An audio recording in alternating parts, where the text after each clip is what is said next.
Hi everybody, it's Andy Phillips here, and as you can see I've got Embers, I've got Esther, and I've got Guy on today. Hi everybody. Hi all. Cups of tea everywhere. We should Possibly. have a cup. Yeah. The British Coffee. I've got coffee. Good for Water you. in my case. Actually, I've got coffee as well. I don't know why I keep on saying cups of tea. I've got coffee today because I need to wake up a little bit, you know, it's one of those days. And what have you got, Embers? I've got a white wine spritzer, currently discharged in a teacup. Nice. Nice. Today we want to talk about something which it's the British Social Attitudes Survey that we've been having a look at, and in this they do a lot about religion. I mean, if we have a look at the sort of the key findings of different types of things within society, we've got religion, science, women at work, relationships, gender identity, poverty and inequity, the EU debate. You know, it's basically the sort of things that are part of the attitudes of the British nation. And we always look at these sort of things. I mean, this is the latest one that we can find, because they talk about religion and shifting identities within Britain. But this was the most important thing that I found. Let me just see if I can push this up a little bit so we can see what this is all about. And this is the sort of, I don't know, the fall, let's say, of religion, especially the Christian religion in the UK, which has a lot of implications. And so, Embers, do you want to sort of quickly take on what these implications, or some of the implications, maybe are? Yes, indeed, Andy. Thank you. So it's, as Andy says, it's the latest British Social Attitudes Survey on religion, people's beliefs and behaviours. We'll put a link into this underneath the podcast there, so you can actually look at it for yourselves, because it's fine to do that if it's for non-commercial use. So this graph is appearing in the first few pages, and it's probably the key part that you need to take care of. The rest of it deals with all the nitty-gritty statistics if you're interested in that. But we can see from this graph, I'm going to call it red. I think that's what I'm seeing. The red dotted line, which is the one that starts at the top that Andy's showing now.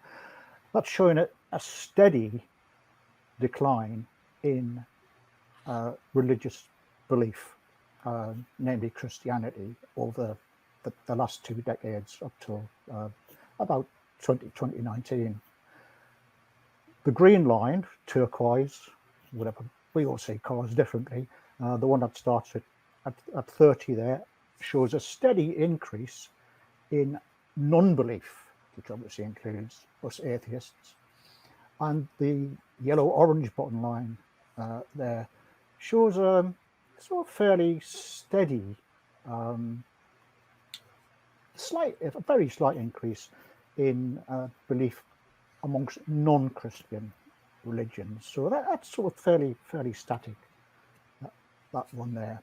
The main thing to take away from this is you can see the red and the green lines that non-belief is definitely on the rise, in steady increase, and religious belief is going at quite a dramatic decrease over that period in time. Now, bearing in mind that this was published in 2019 and we're now 2022, now these surveys take a long time to do, so they don't just pop up, you know, every year. Those statistics will have changed by now, and we'd probably say if this was done today, we'd see even more decrease in religious belief and even more increase in non-belief. So that's essentially what this survey is showing. Now, we often talk about the differences between atheists and believers on these podcasts, and we were just previously talking before we started about things like bishops in the House of Lords and the church's sort of desperate clinging on to keeping churches open, even though the congregations are falling by the minute. So if we look at things like this survey here, we can see there's clear evidence, this is a large-scale survey, that the religious believers are on the decrease, but we still have issues with clinging on to bishops and the House of Lords and the Church of England interfering in public life. So, as I say, you can delve into the statistics, because there are many pages in the survey to see the statistics behind this, which are not particularly complex, but you do have to take a little bit of time to go into those, which we're not going to go into today. But this is the main graph that you need to take note of. So I'll stop there. Yeah, this is there is quite a bit of information in here, and it is very, very interesting. It's not something which we were going to go into too much, but there is some really, really interesting pieces of information in this about the way religion has now sort of, it's declined to such an extent, and it really surprised me, actually, guys. I mean, because every so often you'll get someone come on and they'll say something like, someone who's either a Christian apologist or just maybe a bishop, or coming on the TV and talking about that Christianity is now on the rise again, and things are looking up for the churches. And I think this sort of thing positively shows that that's not the case, and consequently, the consequences of this, things like you saying, Embers, with the bishops in the House of Lords are becoming less and less relevant. In fact, that has to go now. That really does have to go, because it's not relevant to the UK. I mean, as you saw, even in 1983, it was more relevant, and now we've got this total shift between Christianity and non-religious. And as you can see, it's non-religious have completely taken over. Christianity is on the fall, and it's quite significantly on the fall. And so things like the House of Lords, the bishops in the House of Lords, are not relevant anymore. Statistically not relevant anymore. So, and that's just like the tip of the iceberg. I mean, there's loads of other examples that we bring up on here. What do you guys think, Esther? Yeah. I would say that I am evidence of the difference between the lines, the secular people, going from the numbers are rising, and people with religious beliefs, the numbers are reducing, and I am a true representation of that. I used to be religious, and now I'm no longer religious, and I could never ever see myself being a religious person ever, because once that wool falls off your eyes, once you realize it's all just made up, man-made stuff, you just know this is just people's way of trying to make sense of life. Now, when I look around my local surrounding, look at my neighbors, look at the people I surround myself with, and when I was in church, the Church of England, on a Sunday we have a big, massive building, but we're about quarter full. In fact, I think it's less than a quarter full. Just the numbers reduce over time. And in fact, for some people, the only time you see them is Christmas, for funerals. That's the only time you see them. And that number just went down and down, over time. So I think it'd be interesting, especially after the census was just been done. There was a box where you had to tick if you were religious, non-religious, and all of that. My local humanist group, they encouraged people to, make sure, if you're non-religious, make sure to, just so we get a good idea of how many people. We wouldn't have, of course, the perfect numbers, but it'd be interesting to find out what the results would be. Yeah, Guy? Yes, I too am a product of this change, social change. But in my case, it was 25 years ago.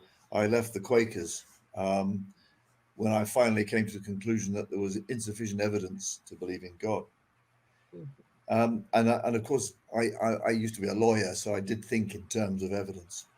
But I think the statistics are very interesting to go into in more detail, because the establishment of the Church of England is now sustained not just by, what was it, 38% Christianity. It's under 20% of actual Anglicans, I think. I mean, I think some parts of the Christian community, especially Black Christianity, are still thriving and maybe increasing. But that the actual established church itself is not just a minority, but a quite a small minority now. And therefore, at some stage, we should have this translated into political change, constitutional change. The question is, how long are the politicians going to take before they cotton on to this actual social change and make the necessary changes to remove the Church of England from the Constitution? I mean, I think we can operate our Constitution quite satisfactorily, pretty much as it is, without the Church of England element in it at all. I mean, I would like to make further changes, but that's not what we're discussing today. The other thing is that I look in relation to the stats that were circulated that I saw the other day. I see that there are some different interesting changes in the percentages of different age groups. The older age groups are still something like 2/3 religious, whereas going down to the sort of 25 to 35-year-olds, it's quite low. It's something like 30%. But interestingly, below 25, there was a slight increase. And I think that deserves a bit of attention. Is this because that age group are still suffering the effects of indoctrination? Or has there been a slight change in the trends here?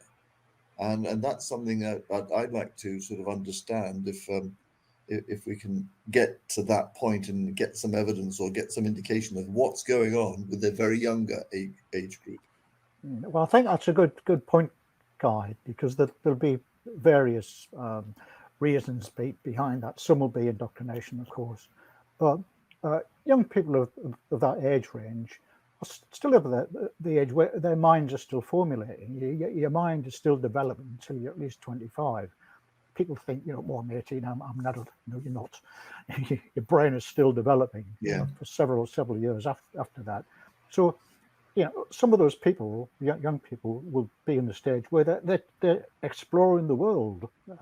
They're teenagers. They're finding their identity. They're finding out what they actually think about things. So it's natural to have some sort of doubt. So you can't say they're religious or not particularly, because they haven't really made their minds up. So in some ways it's not unfair, but it's with caveat that you put that into a major survey like this. It's interesting that Guy was talking about the Black and ethnic minority, people of color, and religion.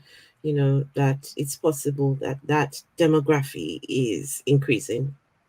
When I was in the Church of England, I'm sure we got there was an email passed around by the Archbishop of the no, I'm not sure. Anyway, it was sent from the diocese, and it was a letter encouraging and telling the leaders of churches that they should actively be trying to recruit people who want to take up leadership from the Black and ethnic minority groups, because the quote and unquote, the leadership of the church was too white,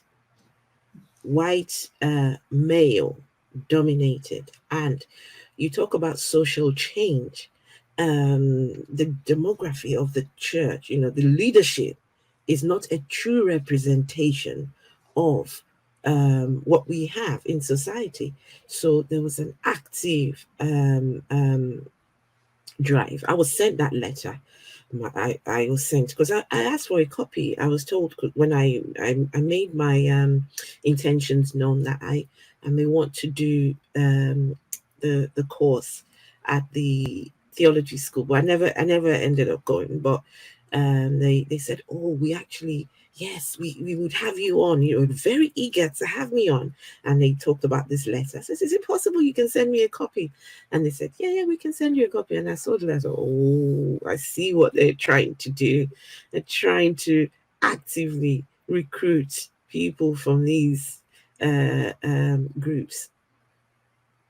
Yeah, that's a sorry, Andy. Go on. Oh, no, I was going to say that there's going to be different ways that they really need to do more recruitment, and I'm guessing that there's it's not just the Black or ethnic minority section that is more buoyant, but there is, from what I've been reading recently, there's been a lot more recruitment into the sort of youth movements, which has been quite interesting. That I don't think that would be what is indicated in the survey, but just recently I did see something about the church trying to encourage more young people into the church, and to help them to recruit more of their contemporaries into the church. So it's not just indoctrination from family and that sort of thing, but I think what they're trying to do is to resurrect, let's say, nice little word there, but trying to resurrect the concept that the church is the place where young people should be. And they talk a lot about morals when they're trying to recruit as well, which I thought was quite interesting, because that is always a sticky subject. I mean, we've talked about morals on here before, and it's a sticky subject when it comes to religion, because religion think they've got the monopoly on morality, until you actually point out the facts of history. But I just thought that was quite interesting. So you've also, I think you're right. I think it was Emma's was saying that the reason why the younger people within this survey were showing slightly a higher rate of belief, let's say, is exactly what you were saying. I think they haven't quite formulated their ideas yet. You get to a point, I think, because I remember when I was a child. I mean, I decided I didn't want anything to do with it quite young, but I know that a lot of the kids around me weren't like me. And they were quite happy to say that they're Church of England. They went to church a lot longer than I did. There wasn't that many people that I knew of my age group, of my contemporaries, that decided, like me, not to go to the church. So they would have carried on, and it was only later on when they were sort of 18, 19, 20 and above that they started falling away. So I think that's probably what that is. My son came to me just a few days ago. He said himself and his friends are having a conversation about religion. And he had a question to ask me. I thought, oh, interesting. He never likes to speak about religion. He's 19, by the way. And he's an atheist. He's never been religious at all. So he says, I'm talking with my friend, and my friend is grew up Islamic, but now they no longer identify as Islamic, but they believe in a God. They believe in some kind of God, maybe not the Islamic God. So what would you call such a person? He wanted to know what's the what's the label you give to that person? But it was interesting because when I was their age, you went to church. These were not conversations that we had. So to hear that him and his mates are starting to have these conversations, and when children start to mix with other people, oh, you're an atheist, you're an, before you know it, they would have a think of maybe the religion at home isn't quite all that it's made out to be. So it's interesting to hear that him and his mates are starting to have those conversations. Yeah, those questions that and they are pretty heavy questions, especially for the young mind. I think I think for a lot of us, we've gone through this time and time again. I decided I wanted to be an atheist, or I was an atheist. I didn't really decide to be an atheist. I have realised I was an atheist at quite a young age. But I've had conversations with people over the years, and with some young people about this and about what because they wanted to know what atheism was, and I think they were trying to find out if they were atheist or something else, agnostic, or whatever language you want to try and use. I think sometimes when we use this language, it's really to soften the blow in some ways. I think there's a lot of people that call themselves agnostic, which they're not agnostic. They're not convinced that God exists, therefore they're an atheist. But I think that point in your life, it's quite difficult because you don't want to just go, I'm this or I'm this. I didn't when I was younger, even though I decided that I should really call myself an atheist. I don't think that by the time I was even by 20 or 22, 23, that I'd actually decided that that's what I'm always going to be. I was always open-minded to this, and when I started getting involved with pagans and or the neo-pagan, the Wicca side, because I was fascinated by some of these people. Their spirituality sort of made more sense. I hate the word spirituality because it's got the word bloody spirit in it, and I don't believe in agency. Right, so it's a really difficult way of actually constructing a conversation. But I can't find any other name for it apart from spirituality as a concept, where you feel more at one with the universe, or you feel at one with the world. And I don't think there's anything wrong with that. Even as an atheist, I don't think there's anything wrong with having those feelings of spirituality. In as far as I'm concerned, we evolved on this planet, and so we have a symbiosis with this globe that we're on. We evolved through it, so we are part of it. And I think that to me is what spirituality is being part of the globe, being part of this ecosystem, and with the animals and us and I think you're right, Andy, that there are various words and ideas that we can capture and reinterpret in an atheist and a non-religious sense, and spirituality is one of them. And of course, there's do you know this little book of atheist spirituality by Andre Comte-Sponville? Yeah, that's an interesting little book. But I think it's just one example of just exactly what you've been saying. Well, I think most atheists. Sorry, Andy. Sorry, I was going to go on. But let me just say, this is the conversation I have with people of that age, because they feel they want to have some sort of connectivity with the world and the planet and the universe. They evolved through this, or our species evolved through this, so we do have a symbiosis with this world. But and it's just, my problem is always this word spirituality, because of the word spirit, it adds agency, and I don't want agency in the word I'm using. So, if you can think of a much better word that actually makes sense and evokes the same concept, then please let me know, because I want to talk about that more than anything else. But these are the conversations I'm having with younger people. Is they want something like that, to be able to have empathy with the world and empathy with the sentient beings on this world.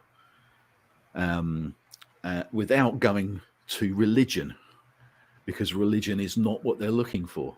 So I think that's one thing I think we should be looking at more, is what is that thing? What is that area of, sort of transcendental thought that we should be embracing? Even as atheists, we should be embracing that, because there is a symbiosis. And so, but that's a conversation I've had with people, and they don't want to go to religion, or they shy away from the concepts of religion and God belief, which is atheism.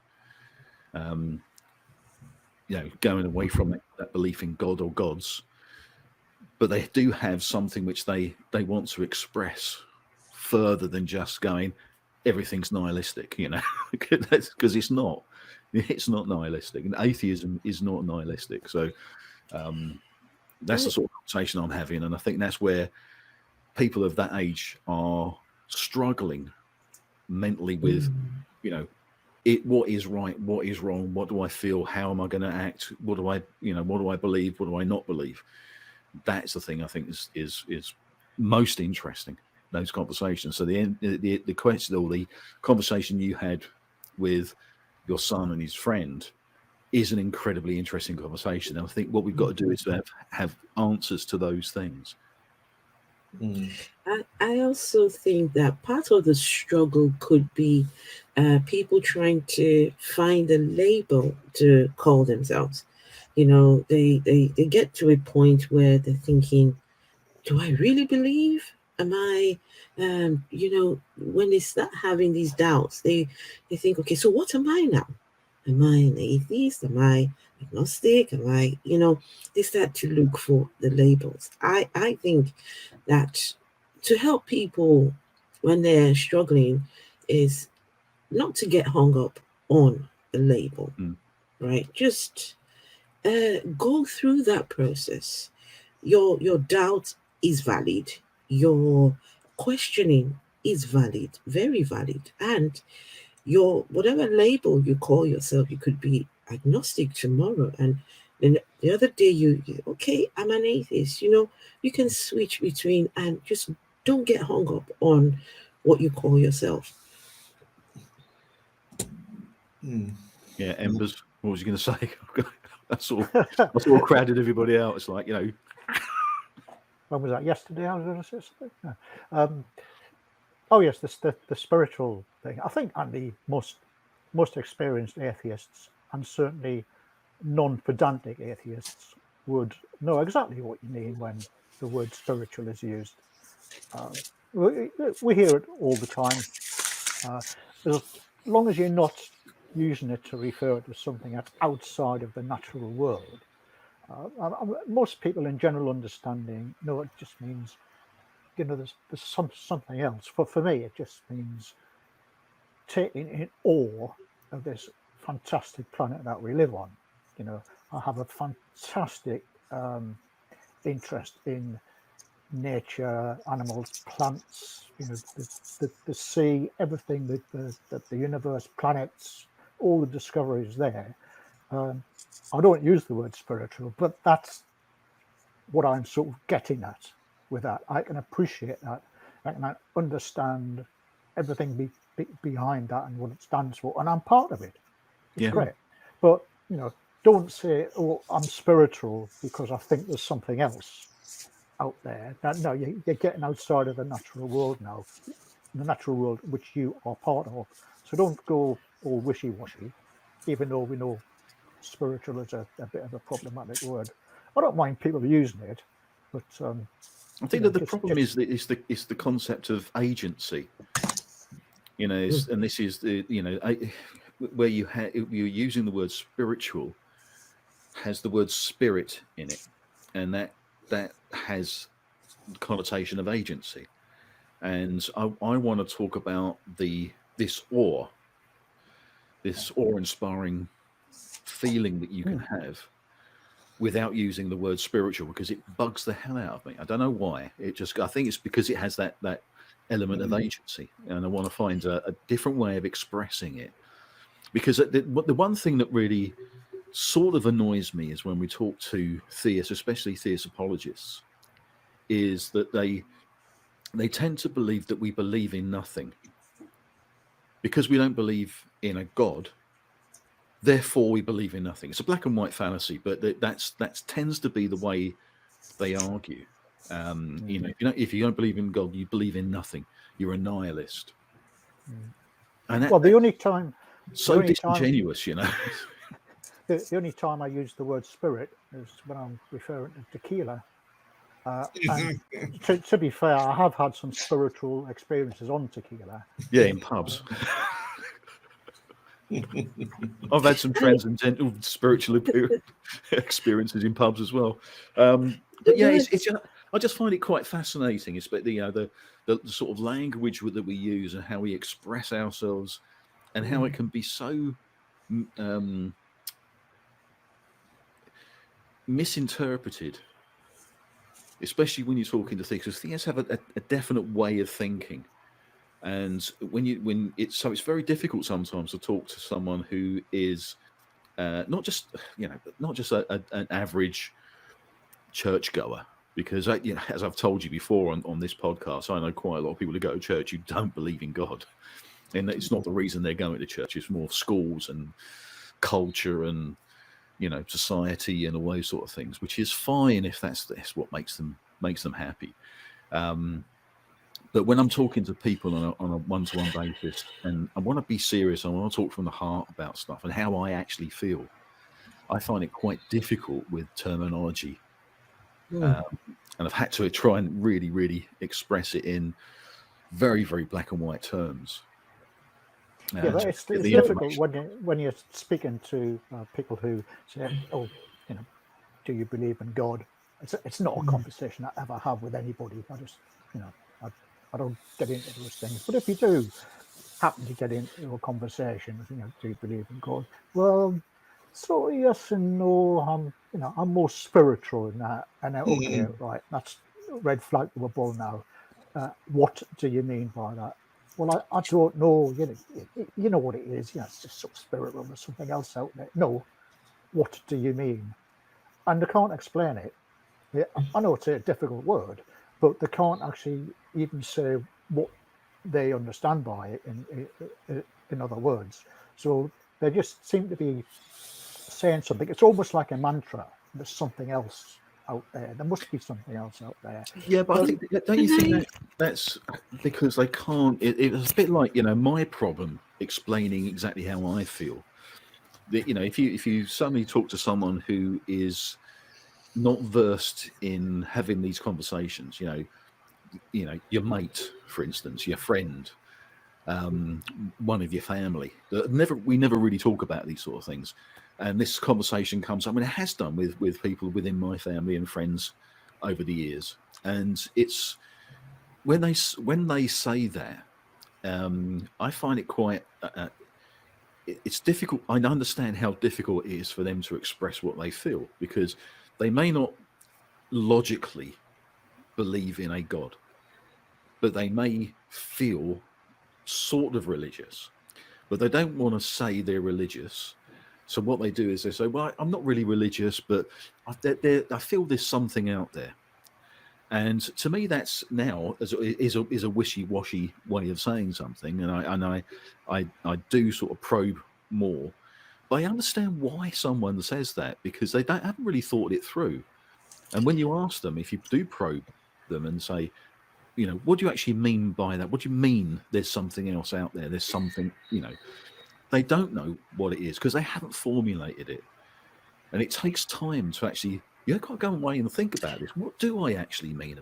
And we've had to do this a lot, We've had to formulate our ideas and put them into some sort of, argumentative framework. Can I give a little insight on just what you were talking about, Andy? So when I was religious, I was told that the human is made up of three parts. You're made up of the body, the soul, and the spirit. So there's that connection. The spirit is supposed to be the connection between you and God.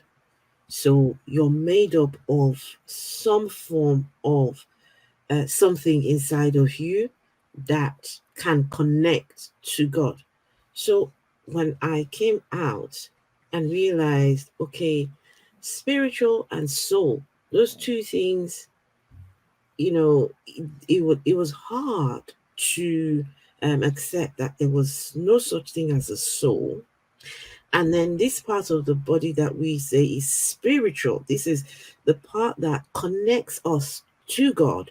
So I think why some people might struggle and say, "Oh, I'm spiritual," is because they think that their makeup has some kind of a spirit inside of it that connects to God. And when you die, that's the one that would go wherever it goes. And it's difficult. I think soul is another one that I use in a colloquial way. So, Yeah. It's like, for instance, a friend of mine, I'm speaking to them on the phone the other day, and they said, and right out the blue, "Oh yeah, Mitzi's dead. The dog's dead, died of old age, and they had to take it down." And it's like, really, really bad. And I always feel bad when someone's dog dies or anybody's pet dies, because as we know, these animals are part of the family. They really are. Yeah. Sometimes more than brothers and sisters and things like that. Too right. I said, it's and it's sort of soften the blow. I said something like, "Oh yeah, she was a really good soul." What does that mean? I don't really know what that means. What it means to me is that at the dog's core, she was so beautiful. Yeah. Just It's another beautiful word, isn't it, that we can soul. try and and it's another word like spirituality, which we can try and redefine and make meaningful. Actually, give it a proper meaning rather than an airy fairy one. But something else I wanted to raise again. You were talking about how you come across people who go through the motions of attending church for social reasons and things like that. And I think that is a bit of a failure on our part, and a success story for churches, that they have managed to actually hold on to people even though they're holding them by a bit of a thread, for social reasons. And one of the things that Humanist UK are doing, and also things like the Sunday assemblies, are trying to build a humanist or a non-religious culture, trying to set up sort of ways of doing things and of interacting, things like celebrants and ceremonies as well, that do not depend on churches and religious activities. And I feel as if I don't know whether this is something that we can visit again when we look at the principles and values of atheism UK, should I say. Because I do think that in terms of a strategy, building a non-religious society, whatever that means, is something that might be right for us. Although, maybe not. I think we'll have to actually discuss it and think it through. Well, there is a rise of sort of the sort of new unity type church. There's a guy that I interviewed when I was doing podcasts with Atheist Alliance International, a guy called Andy Bakula, who was a non-religious minister of the New Unity Church. I think it's in Islington. And he's an atheist, and he goes there. He's a minister. He's a pastor. He's a reverend type of. He does those things. They go to church. They sing songs. They become part of a grouping. But has he got a degree in atheology? Atheology. That's what we need. Maybe we should start our own university. And hand out doctorates left, right, and centre like they do in America with the theists. We did think about that a few years ago, but turn the back boiler. I could be Professor Andy Phillips. Yeah, absolutely. Dr. Andy Phillips. That sounds great. I mean, If we I just don't use the mind same being. criteria as the theists use, then I can do that in a weekend. I don't mind being Bishop Guy Olson. Well, let's do it. But I mean, those sort of churches, they're becoming more and more sort of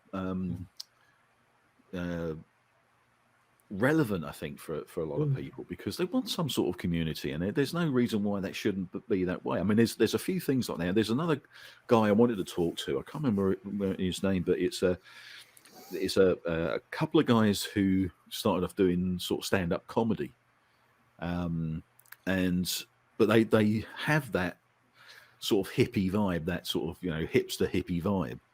And they just started doing a sort of a Sunday service where they'd sort of tell jokes and sing songs and all that sort of stuff, and it became they were actually getting people from going to church coming into their sort of performance on a Sunday, and they just held it every Sunday the same time as church, and they were pulling people away from the church, which I thought was really interesting. Yeah. So there is a sort of maybe a need for that sort of thing, but who knows? Well, there's a key thing here in that humans are social creatures. Yeah. And there is a need to get together. Sorry to use the word congregate, but to have social events. Now, whether that happens to be the church that just happens to be around the corner to where you live and is really convenient, that might suit some people. You don't necessarily have to believe in God or be spiritual. It's just somewhere where you can go and you meet people, maybe they have a cup of tea and a few biscuits or something like that, but you're able to go out and meet people. And we know that a lot of people who maybe don't have many friends, or they're on their own, they're lonely. These are the sort of people that are attracted to go to their local church because it's on their doorstep. For me, I couldn't even possibly contemplate going along to an atheist Sunday assembly. That would just no. I don't do that sort of thing. I don't need. I meet enough atheists. Here we are today, and we're running an atheist organisation, so I meet atheists all the time, not necessarily physically, but I don't want to go to an organised atheist, pseudo church Sunday event. Some people may think differently. It's a bit of entertainment. It's a community. That's what humans do, whether it's religious or not. Yeah, I'm sort of with you. I don't think I'd go to those things. I wouldn't mind visiting and just sort of taking it in once in a while and having chats with people and stuff like that. But I wouldn't want to go on a regular basis. I think it's quite a small movement, but I mean, it seems to answer the need for some people to have something similar to a church service without the religion and the community and sharing and so forth that goes with it. And there's been one in Manchester for quite a while, and I've spoken at it occasionally. They've asked me to come in because they have a sort of sermon, a thought for the day kind of slot. And I've done that a couple of times, but it's not something I particularly want to go to myself. Cool. Yeah, well, my spiritual thing, and probably the same for you, Andy, is getting together with your band. Yeah. Mm-hmm. That's something that I might be interested in going to. If there was one near enough to me, then that's something. Because like Embers was saying, you meet a lot of atheists around you. Now, for me, I can't quite see the same. Yeah, is opportunities like this. Talking to you guys, this is my opportunity to talk to other atheists. Or when I'm on online on my YouTube channel, sometimes have conversations with other people. Otherwise, the people around me, most of them are religious, and you can't even. Where do you begin to have those kind of conversations? Yeah. I mean, in family WhatsApp groups, so it's God this and God that, and yeah, but Esther, think of several months ago, before we'd even heard of us, so we invited you. How many atheists did you know then, and how many do So you know true. now? Yeah, got there. So it's great. No, it's great to have you on board. And I'm going to meet more and more atheists going forward. So that's a good thing to, I'm hopeful. Well, that's a good place to end up when we've had our time today. It's been fantastic, a really interesting conversation. So yeah, if you like these sort of things, if you want to subscribe to the channel, share this as well. I mean, the only way that people are going to know that we exist is if you share this stuff on your social media platforms and things like that. So in the meantime, so we'll see you next week. We'll get another one out next week. Hopefully we'll have maybe Rich and maybe John, hopefully, pop in as well. And so anyway, see you next time. Don't forget to subscribe. See you later. Bye-bye. Bye all. Take care. Cheers. Well, thanks for joining us today, and don't forget to click that like button. Also, make a comment, and of course, subscribe to the channel. We'll see you next time.